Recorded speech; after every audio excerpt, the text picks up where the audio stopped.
സുഹൃത്തുക്കളെ, റേഷൻ വ്യാപാരികൾ ലൈസൻസുകൾ നടത്തിവന്ന സമരം പൂർണ്ണമായും പിൻവലിച്ചു. നിങ്ങളെല്ലാം അറിയുന്നത് പോലെ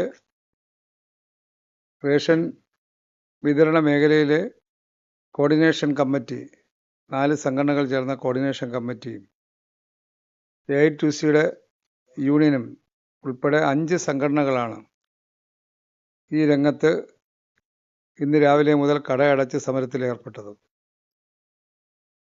അവരുമായി ബന്ധപ്പെട്ട നിരവധി വിഷയങ്ങൾ പല ഘട്ടങ്ങളിൽ ചർച്ച ചെയ്ത് പരിഹാരം കാണാൻ ഗവൺമെൻറ് നല്ല ഇടപെടലാണ് നടത്തിയത്. എന്നാൽ 2 വിഷയങ്ങളുടെ പേരിലാണ് ഇന്ന് കടയടച്ച് സമരത്തിലേക്ക്, അനിശ്ചിതകാല സമരത്തിലേക്ക് നീങ്ങിയത്. ഒന്ന്, അവരുടെ ഡിമാൻഡ് ഓരോ മാസത്തെയും കമ്മീഷൻ അടുത്ത മാസം 15-നുള്ളിൽ നൽകണമെന്നുള്ള വിഷയമാണ്.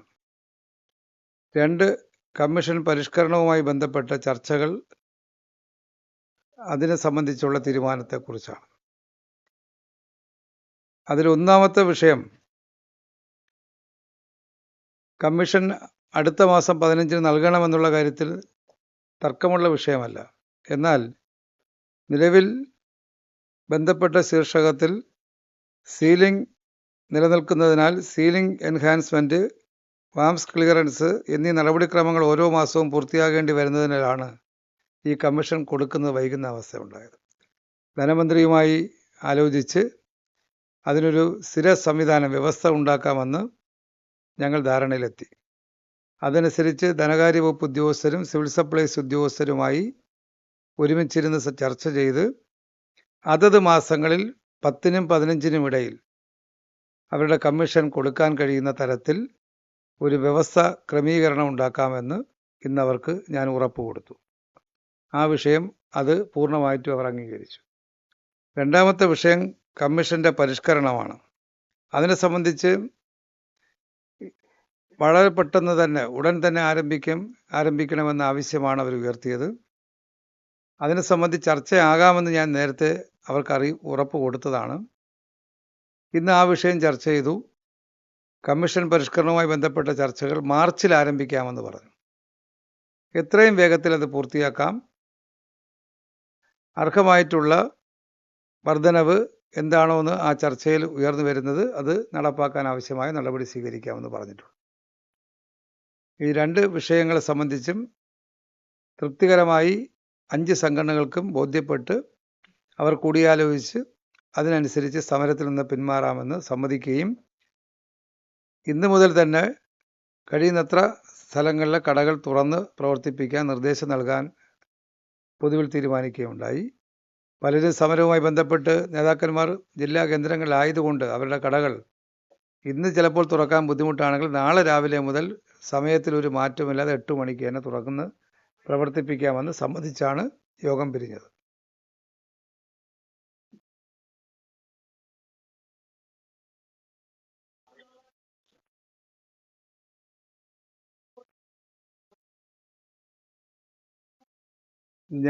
ഞങ്ങളുടെ മുന്നിൽ ഈ വിഷയങ്ങൾ ഉൾപ്പെടെ നിരവധി റേഷൻ വിതരണ മേഖലയുമായി ബന്ധപ്പെട്ട സംഘടനകൾ നിർദ്ദേശിച്ച ഒരുപാട് പ്രശ്നങ്ങളുണ്ട്.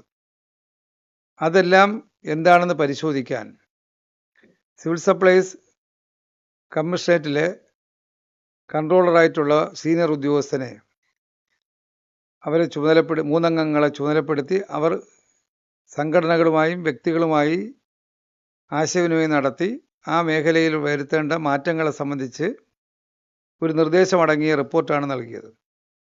അതിൽ 20 നിർദ്ദേശങ്ങളാണ് ഉള്ളത്. അതിന് ഞാൻ കഴിഞ്ഞ ദിവസം പറഞ്ഞു 18 നിർദ്ദേശങ്ങളും നടപ്പാക്കുന്ന ഘട്ടത്തിലേക്ക് അംഗീകരിച്ച് മുന്നോട്ട് പോകുന്ന അവസ്ഥയാണ്. ഇത് സാമ്പത്തിക പ്രയാസങ്ങൾ ഇപ്പോഴത്തെ അവസ്ഥയിൽ ഗവൺമെൻറ് ഉള്ളത് കൊണ്ടാണ് ഈ പ്രശ്നത്തെക്കുറിച്ച് എടുക്കാത്തത്. അവരുടെ നിർദ്ദേശവും സംഘടനകളുടെ ഡിമാൻഡും ഒരുമിച്ച് വെച്ച് ചർച്ച ചെയ്യും. നമുക്ക് ഏത് മാസത്തിനുള്ളിൽ എന്നുള്ള ഒരു വാക്ക് അവർ ഉന്നയിച്ചു. ഗവൺമെൻറ്റിൻ്റെ മുന്നിൽ മാർച്ച് മാസം തുടങ്ങിയാൽ എത്രയും വേഗത്തിൽ പൂർത്തിയാക്കാനാണ് ഉദ്ദേശിക്കുന്നത്.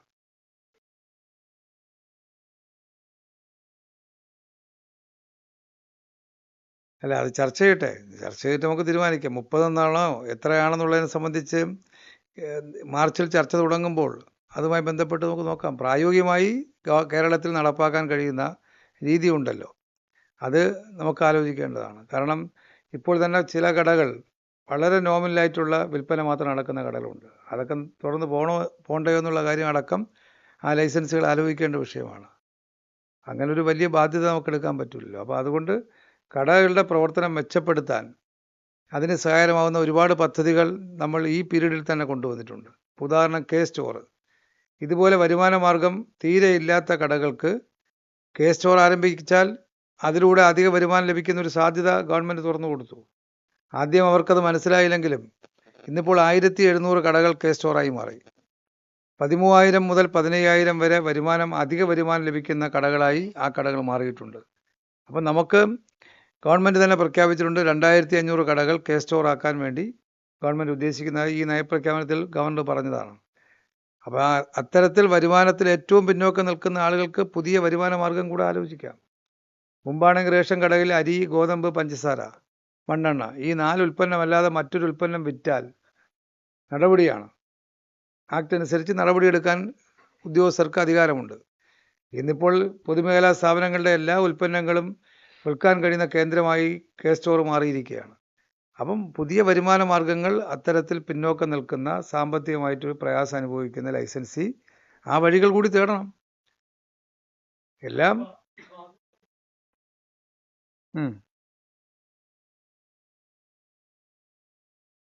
അതെ അതെ. സമരക്കാരണം ഫെബ്രുവരി മാസത്തെ പ്രയാസം നമുക്ക് വരുന്ന അവസ്ഥ വന്നു. എന്നാൽ ഇന്നലെ മുതൽ അവർ മാറിയല്ലോ. ഇന്നു മുതൽ അവർ വിതരണം ചെയ്തു തുടങ്ങി. നിലവിൽ തന്നെ സമരം നിലനിൽക്കുമ്പോൾ തന്നെ 9 താലൂക്കുകളിലെ സമരക്കാർ സമരത്തിലേക്ക് പോകാതെ അവർ ഇത് സഹകരിക്കുന്ന നിലപാട് സ്വീകരിച്ചു. എങ്കിലും ആ സമരം നീണ്ടുപോയിരുന്നെങ്കിൽ ഫെബ്രുവരി മാസത്തെ വിതരണത്തെ നമുക്ക് ബാധിക്കുമായിരുന്നു.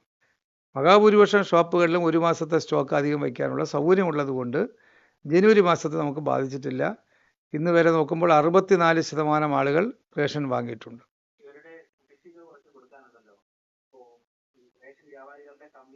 ഇല്ല ഇല്ല റേഷൻ വ്യാപാരികളുടെ കമ്മീഷൻ കഴിഞ്ഞ മാസത്തെ ഈ മാസം കൊടുക്കേണ്ടതാണ്. അതാണ് ഈ വ്യവസ്ഥ ഉണ്ടാക്കുന്നത് ഓരോ മാസവും. ഇന്നിപ്പോൾ അത് ക്ലിയറൻസ് നൽകിയിട്ടുണ്ട്. നാളെ രാവിലെ എല്ലാ റേഷൻ വ്യാപാരികളുടെ അക്കൗണ്ടിലും അവരെ കമ്മീഷൻ എത്തും.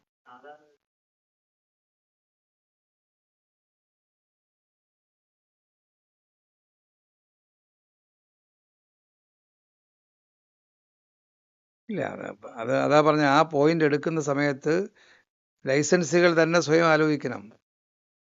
വേറെ മാർഗങ്ങൾ കൂടെ കണ്ടെത്താം. അതിനുള്ള സാഹചര്യങ്ങൾ കൊടുത്തിട്ടുണ്ട്.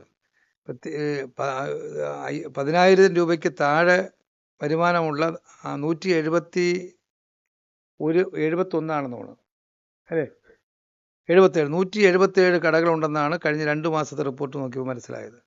അപ്പം 10,000 രൂപയ്ക്ക് താഴെയുള്ള അത്തരം ഷോപ്പുകൾ അവർക്ക് എന്തുകൊണ്ട് അതിൽ ചിലർക്കെങ്കിലും സാധ്യമാണെങ്കിൽ സ്റ്റോറിലേക്ക് ആലോചിച്ചുകൂടാ? വരുമാനത്തെ വർദ്ധിപ്പിക്കാൻ വേണ്ടിയാണല്ലോ ഇത്തരം ഷോപ്പുകൾ നമുക്ക് ഉദ്ദേശിക്കുന്നത്. അപ്പോൾ ആ നിലയിലാണ് ഞങ്ങൾ കാണുന്നത്. എന്താണെങ്കിലും അത് ചർച്ചയിലൂടെ എല്ലാം ഗവൺമെൻറ്റിൻ്റെ ബാധ്യതയാക്കി എടുത്ത് മുന്നോട്ട് പോകാൻ പറ്റുമോ? അപ്പോൾ അത് ലൈസൻസുകളായിട്ടാണ്, അല്ലാതെ തൊഴിലാളികളായിട്ടല്ല. വ്യവസായ സ്ഥാപനമല്ല ഇത്. അപ്പോൾ സ്വാഭാവികമായിട്ടും ലൈസൻസുകളായി മാറുന്ന ആളുകൾ ആ ലൈസൻസ് അവരുടെ മുൻകൈയിൽ ചില കാര്യങ്ങൾ കൂടെ ചെയ്യണം. ഒരു സ്ഥാപനം നടത്തുന്ന സ്ഥാപനത്തിൻ്റെ ഉടമയും തൊഴിലും ഉടമയും തമ്മിലുള്ള ബന്ധമല്ലല്ലോ ഇതിനകത്ത്. അപ്പോൾ അതൊക്കെ അവർ ചർച്ചയിൽ നമുക്കതെല്ലാം ആലോചിക്കാം. എന്തായാലും വേതനത്തെ സംബന്ധിച്ച് അവരുടെ കമ്മീഷൻ്റെ വർധനവിനെ സംബന്ധിച്ചുള്ള ചർച്ച മാർച്ചിൽ ആരംഭിക്കും.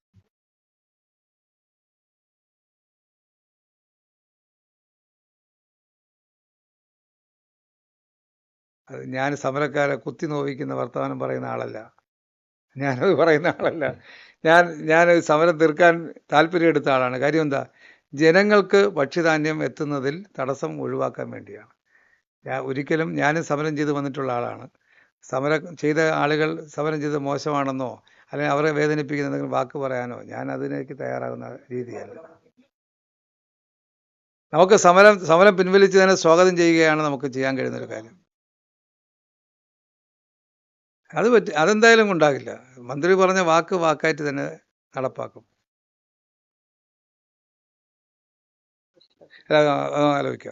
ആലോചിക്കാമെന്ന് പറഞ്ഞു. കാരണം ഞങ്ങൾ നേരത്തെ തന്നെ സമരം നീണ്ടുപോയാൽ 10-ാം തീയതി വരെ കണ്ടിരുന്നു. പക്ഷേ അതിൻ്റെ ആവശ്യം ഇപ്പോൾ ഇല്ല. 10-ാം തീയതി വരെ കാണുമ്പോൾ അപകടം എന്ന് പറഞ്ഞാൽ 10 കഴിഞ്ഞിട്ടേ പിന്നെ കണക്കെടുക്കാൻ പറ്റും. അപ്പോൾ ഇവരുടെ വേതനം കൊടുക്കുന്നത്, കമ്മീഷൻ കൊടുക്കുന്നത് നീണ്ടുപോകും. അങ്ങനെയാണ് പല മാസങ്ങളിൽ നീണ്ടു പോകുന്നത്. 5 ദിവസം 3 ദിവസം നീട്ടുന്നത്. ഇത്തവണ 31-ാം തീയതി വരെ ഉണ്ട്. 30 കഴിഞ്ഞ മാസം 30 ഇത് 31 വരെ ഉണ്ട്. അതുകൊണ്ട് നീട്ടേണ്ട ആവശ്യമുണ്ടോ? ഇപ്പോൾ 64% ആയല്ലോ. 2 ദിവസം കൊണ്ട് കൂടുതൽ ആളുകൾ വാങ്ങിച്ചാൽ നമുക്ക് തീരാവുന്ന അവസ്ഥ ആയിട്ടുണ്ടെങ്കിൽ നീട്ടില്ല. ഇല്ലെങ്കിൽ നമുക്ക് ആവശ്യമാണെങ്കിൽ ആലോചിച്ചിട്ട് 29-ഓ 30-നോ അത് ആലോചിച്ചിട്ട് നീട്ടിക്കൊടുക്കേണ്ട ആവശ്യമുണ്ടെങ്കിൽ നീട്ടിക്കൊടുക്കാം. എന്തായാലും ഒരാളിനും ഭക്ഷ്യധാന്യം നിഷേധിക്കുന്ന, നഷ്ടപ്പെടുന്ന ഒരവസ്ഥ ഗവൺമെൻറ് ഉണ്ടാക്കാറില്ല. നാളെയും മറ്റന്നാളും അടുത്ത ദിവസങ്ങളിൽ അവർ വാങ്ങിയെടുക്കാൻ, ഊർജിതമായി വാങ്ങാനുള്ള താല്പര്യം ഉണ്ടാകണം.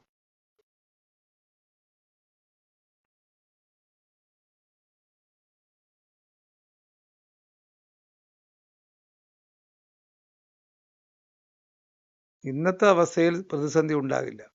നമുക്ക് നോക്കാം.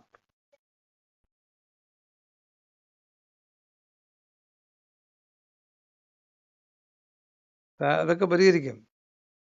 കുടിശ്ശികയുണ്ട്, ശരിയാ, കുടിശ്ശികയുണ്ട്. അവർക്ക് കുടിശ്ശിക ഉള്ളത് ഇടയ്ക്കിടയ്ക്ക് കുറേശ്ശെ പൈസ കൊടുക്കുന്നുണ്ട്. അവരുമായിട്ട് സംസാരിച്ച് നമുക്ക് പരിഹരിച്ചെടുക്കാം. ഇല്ല, തകരാറാകുന്നില്ല. ഇപ്പോൾ 4 മാസം കൊണ്ട് ഇപോസ് തകരാറിൻ്റെ വിഷയം നമുക്ക് കേൾക്കാറില്ല. ഇല്ല, ഇപോസിൻ്റെ തകരാറില്ല. അത് NIC ഹൈദരാബാദിലുണ്ടായ വീഴ്ചയാണെന്ന് അവർ വ്യക്തമാക്കിയിട്ടുണ്ട്.